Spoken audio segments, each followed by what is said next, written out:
Hello everyone. आज जैसे कि मैंने अपने इंट्रोडक्शन वीडियो में बोला था कि मैं सेम 1 से लेके सेम 6 तक जितने भी टॉपिक्स हैं उनका एक प्रॉपर एक्सप्लेनेशन या एक इजी एक्सप्लेनेशन अपने चैनल में डालूंगा। तो आज मैं आ गया हूँ एक सेम 3 का एक टॉपिक जो है एसिड एंड बेसिस, जिसमें एक सबसे बहुत ही सिंपल सा टॉपिक है आर्हेनियस थ्योरी। आर्हेनियस थ्योरी जो कि आपकी सिलेबस में है नहीं, बस ये पढ़ना ज़रूरी है। तो आर्हेनियस थ्योरी है क्या? आर्हेनियस थ्योरी बहुत ही बेसिक थ्योरी है जो आप लोग बहुत छोटा क्लास में भी पढ़े होंगे, लेकिन उस समय उसका नाम नहीं बताया जाता था। तो आर्हेनियस थ्योरी क्या है, तो थोड़ा सा ओवरव्यू इस थ्योरी के ऊपर में। तो ये एक स्वीडिश साइंटिस्ट के द्वारा इंट्रोड्यूस किया गया था 1887 में, जिनका नाम था सवांते आर्हेनियस।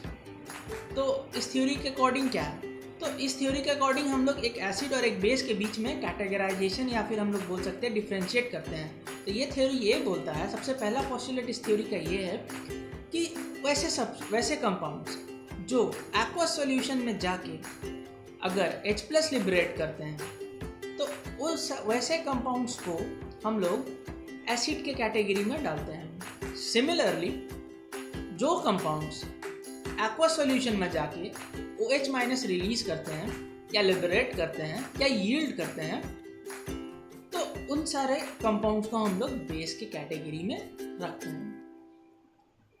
तो अब ये हो गया इसका एक सिंपल सा एक्सप्लेनेशन कि ये थ्योरी है क्या, मतलब ये थ्योरी क्या बोलता है। तब इस थ्योरी के अकॉर्डिंग कुछ एग्जांपल्स लेते हैं। फॉर एग्जांपल अगर हम HCl का बात करते हैं, हम लोग ये दिमाग से निकाल देते कि HCl है क्या, HCl एसिड है कि बेस, हम लोग नहीं पता हम लोगों को। तो सबसे पहले हम HCl को लेते हैं। तो अब HCl को क्या करना है, अब ये एक्वा सॉल्यूशन में बताता, तो अब HCl को हम लोगों को पानी में डालना है। अब HCl को पानी में डालना है तो HCl H+ और Cl- के दो आयन में टूट जाएगा। तो टूट जाएगा तो अब यहाँ पे देखा जाएगा कि ये H+ लिबरेट कर रहा है, ये H+ को लिबरेट कर रहा है। H+ लिबरेट करने का मतलब इस थ्योरी के अकॉर्डिंग कि ये एक एसिड के कैटेगरी में आता है। सिमिलरली अगर हम NaOH का बात करें तो NaOH को भी हम लोग पानी में डाल के देखेंगे। अब ये भी Na+OH- के फॉर्म में टूट जाता है।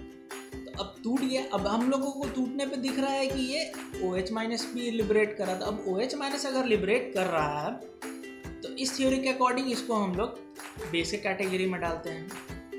अब बेसिकली देखा जाए कि हर एक थ्योरी का कुछ एप्लीकेशंस होता है, इस थ्योरी का भी है।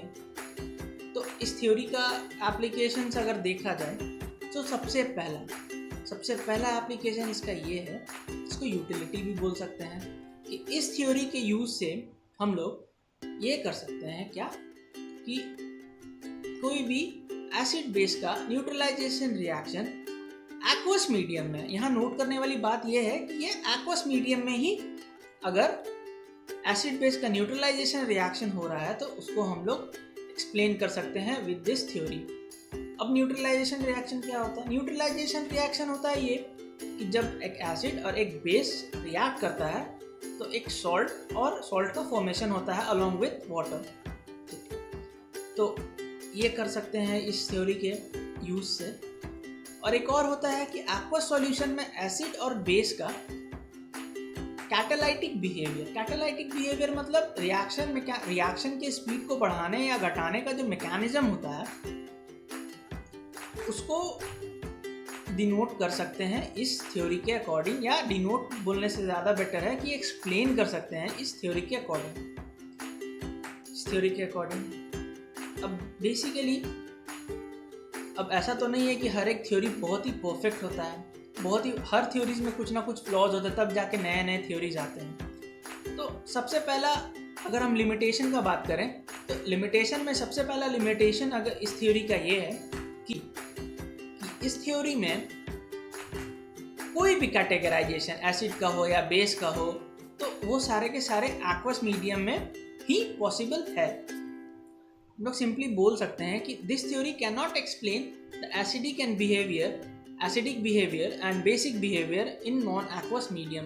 मतलब इसका मतलब ये है कि हम लोग कोई भी ऐसा एसिड, कोई भी ऐसा बेस को अगर हम लोग एक्वस मीडियम छोड़ के दूसरे मीडियम में एक्सप्लेन करना चाहें इस थ्योरी के अकॉर्डिंग, तो वो हम लोग को वो हमारे लिए पॉसिबल नहीं है इस थ्योरी के थ्रू।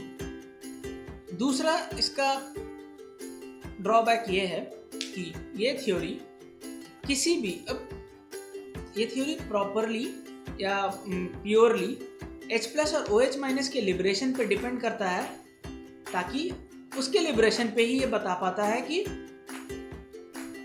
कोई जो भी कंपाउंड हम लोगों को मिला है वो एसिडिक है या बेसिक है।